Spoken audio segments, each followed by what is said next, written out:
Auspicious greetings. Welcome to the second episode of the biography of Master Xuanzang. Last week, we learned about Master Xuanzang's upbringing, how he renounced to be a Buddhist monastic, and his vow to journey westwards to India to search for the Buddha Dharma. This week, let us journey with Master Xuanzang through barren desert, snowy mountains, and tropical forests to reach our destination. Master Xuanzang had successfully snuck past the 5 watchtowers that marked the final frontier between China and the wild lands beyond. He now stood before a seemingly endless stretch of desert. There were no birds, no animals, no water, no grass. The desert landscape shifted like waves of the ocean as the hot wind blew through. Before long, Master Xuanzang was completely lost. His next location should be the spring of wild horses, where he could replenish his water skins for both himself and his horse. But the spring was nowhere in sight. He was completely lost. With shaking hands, he took out his water skin to take a sip of water. But to his horror, the water skin slipped from his hands and rolled down the dunes, spilling its contents into the sand. Without water, he would not last 2 days in the desert, especially now he was lost and not sure where his next location was. The only thing he could do was to turn back to the 4th watchtower and get more water. Master Xuanzang started to walk back, but after a few paces, he thought to himself, "I vowed not to turn back even for 1 step to the east before I reach India. Why am I going back now? I would rather die on my way to the west than return to the east and live." Master Xuanzang pulled the reins of his horse and turned back to where he had just come, back into the depths of the desert. In such a time, Master Xuanzang could only rely on the power of Avalokitesvara Bodhisattva as he walked, with his trusty horse beside him, single-mindedly through the sea of sand. For 4 nights and 5 days, he had not a drop of water to moisten his throat. Finally, his legs gave way and he slumped down to the ground. Even upon the brink of death, Master Xuanzang continued to chant the name of Avalokitesvara Bodhisattva. "I am undertaking this journey, not for the purpose of gaining wealth, nor for winning reputation," thought Master Xuanzang. "It was simply to acquire the supreme right Dharma that I have come here, and sincerely pray that the Bodhisattva will have compassion upon all living beings and save those who are in distress. Am I not in distress? Cannot you hear my prayers?" And thus he prayed as the last strength in his body slowly faded away. When it was midnight, a cool breeze suddenly came and made him feel as chilly as if he were taking a bath in cold water. He was able to open his eyes, and his horse also found its feet. Being refreshed by the cool air, he fell asleep for a while and dreamed that the giant deity, several tens of feet tall, holding a spear and a flag in his hands. The deity growled at him, "Why are you sleeping here instead of forging ahead?" Master Xuanzang was so startled that he woke up. He got back to his feet, climbed onto his horse, and proceeded. Walking forward a few paces, the horse suddenly went out of control and galloped to another direction. Before long, a stretch of green pasture was seen, and then a sparkling pond. The relief that both Master Xuanzang and the horse felt was indescribable. He could only thank the Bodhisattva for her compassion as he drank from the pond. After resting for a day, Master Xuanzang replenished his water skins and resumed his travel west. After crossing the desert, Master Xuanzang now arrived in inhabited regions. One of the countries that he encountered was Gaochang, which is located in present-day Turfan, China. The king of Gaochang, Xuantai, was a devout Buddhist, and he sent an envoy to request the presence of Master Xuanzang in the court of Gaochang. Master Xuanzang agreed, and it took him 6 days of rigorous traveling to finally reach the kingdom at midnight. The king waited eagerly for Master Xuanzang's arrival and welcomed him with pomp and circumstance. The important people of the country, including the queen and highly esteemed Buddhist masters, came to pay deep respect to Master Xuanzang. After staying in Turfan for 10 days, Master Xuanzang wished to take his leave and proceed with his journey. When he reported his request to the king said, "I would like to extend my invitation to you, Master. Please consider extending your stay." Master Xuanzang replied respectfully but firmly, "Your Majesty, you have bestowed a great favor on me by extending your invitation. But in consideration of my intention of taking the journey, I mustn't do that." The king entreated further, "In my time, I have met with monks of high reputation, but none of them won my admiration. When I heard your name, I was so glad that I danced with delight. I planned that when you come here, you should stay and receive my offerings for the rest of your life. I will order all the people of my country to be your disciples and receive your instructions. I sincerely pray that you will consider and accept my humble suggestion and give up the idea of traveling west." At this point in his life, Master Xuanzang had already faced quite a number of challenges. He saw the rise and fall of his homeland. He experienced betrayal from people whom he thought he could trust, and he had faced with more than one near-death experience. Now, he was faced with a new challenge. The king was promising him a future of endless offerings, as well as immense power over the country. However, Master Xuanzang did not waver. He implored to the king, "How can a man as poor in virtue as I be worthy to accept your Majesty's kind hospitality? The purpose of my journey is not to obtain offerings. It is because I regretted that the teachings of the Dharma were not complete and the scriptures deficient in my own country.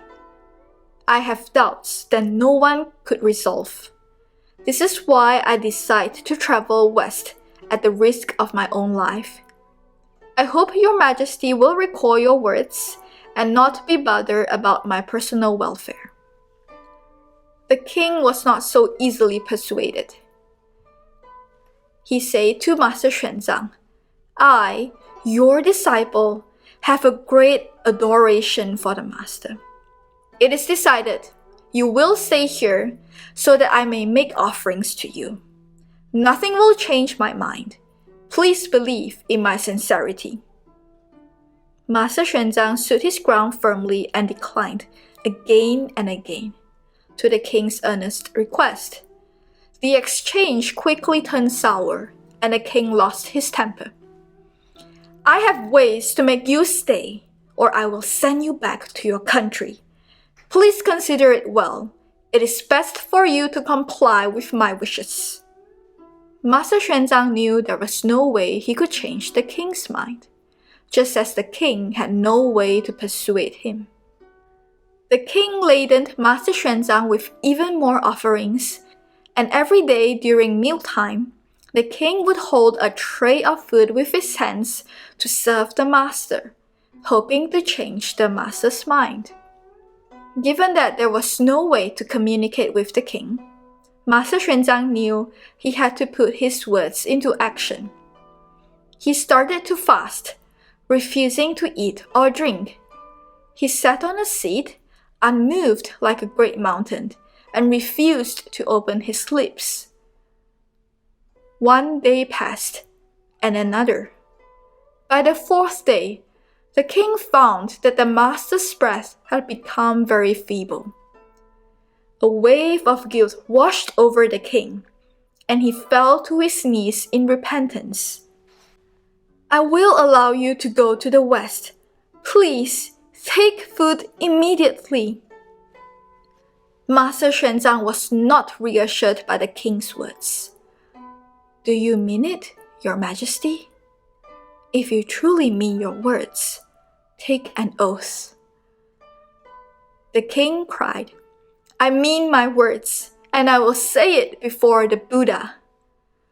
The king and the master went to the temple and paid homage before the Buddha. The king vowed, "I will let you seek the Dharma. But on your return journey, you must come to stay in this country for 3 years to receive my offerings." Master Xuanzang agreed. The king pressed Master Xuanzang to stay for another month to teach the Dharma to him. In this month, the king also prepared 24 letters to the rulers of the 24 countries ahead, asking the rulers to assist Master Xuanzang in his journey, and loads of treasures for the master to both present to the rulers as well as to use on his journey. Master Xuanzang was very moved by the king's benevolence. The king and the master swore as oath brothers, and Master Xuanzang left the country with the whole of Gaochang crying and sending him away, hoping to see this magnificent master again. Perhaps Master Xuanzang had hoped to return again to repay the kindness of the king. But it was not to be. For soon after, the country of Gaochang was overthrown by the Tang dynasty, and the king of Gaochang died along with his land. In Master Xuanzang's personal narrative of his journey from China to India, he recorded some 110 countries and regions. He did not pass through these places as a disinterested traveler. Instead, he met with local rulers, visited Buddhist temples and sacred sites, and taught the Dharma should the need arise. We cannot help but wonder, how did Master Xuanzang interact with the local rulers? How did he adapt himself to the food, drinks, customs, and culture? How did he even communicate with them? Moreover, Master Xuanzang experienced some of the harshest locations in the world and managed to survive despite the fact that even though he might not be killed by other people or the climate, there were still the dangers of animals and insects.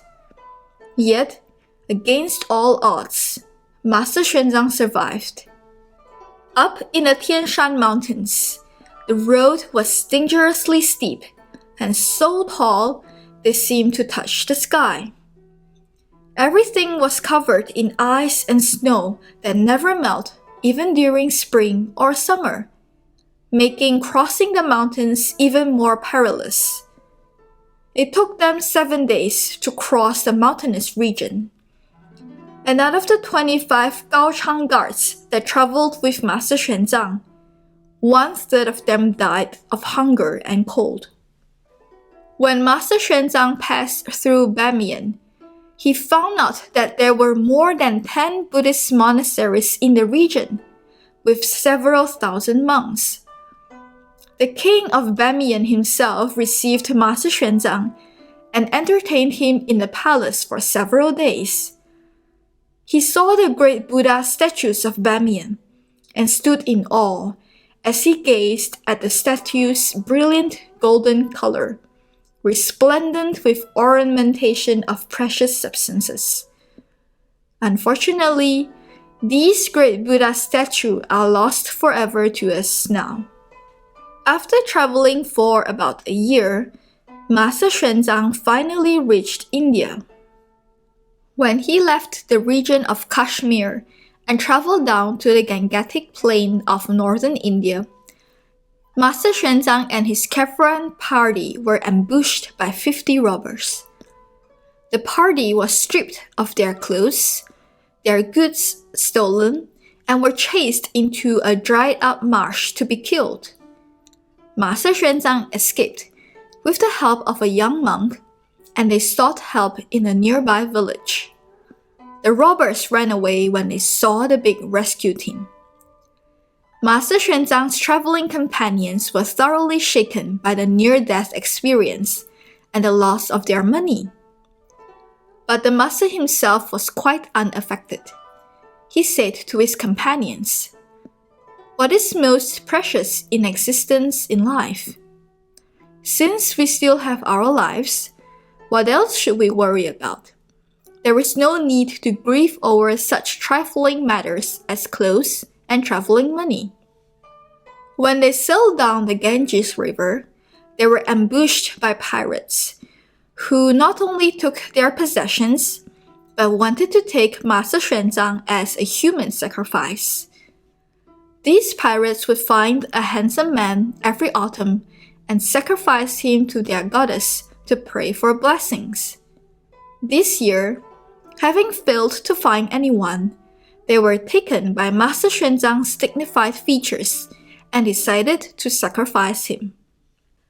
Master Xuanzang said to these pirates calmly, "I would not dare begrudge this filthy and ugly body of mine as a sacrifice to the deity.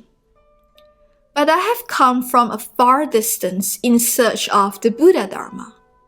If you sacrifice me while my intention has not been fulfilled, I am afraid it will bring you inauspiciousness instead of blessings." The pirates paid no heed to Master Xuanzang and ignored the master's companions, who pleaded to the pirates and even volunteered to die in the master's place. The pirates tied Master Xuanzang to the sacrificial altar. At this moment, Master Xuanzang thought this would be the end of his life.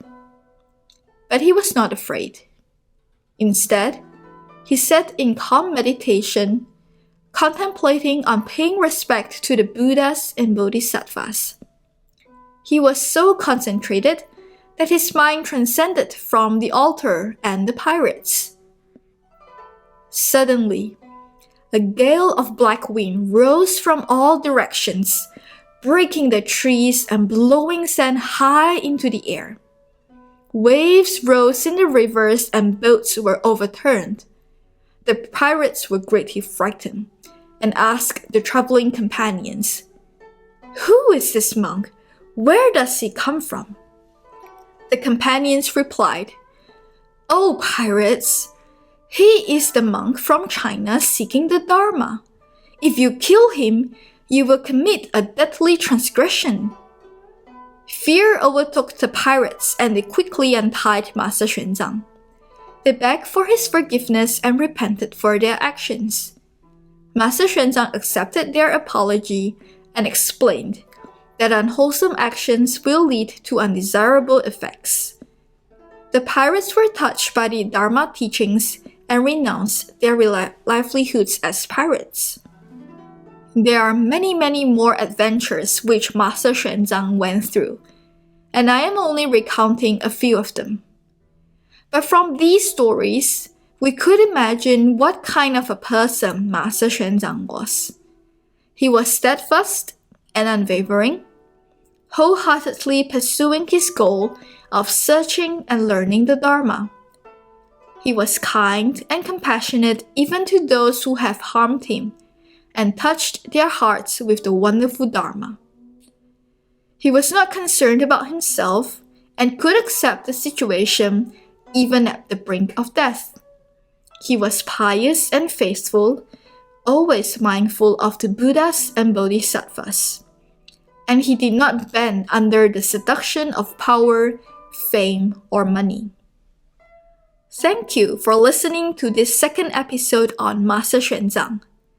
Next week, we will learn how Master Xuanzang met the most important teacher in his life, and also his journey home with scrolls and scrolls of Buddhist text ready to be translated.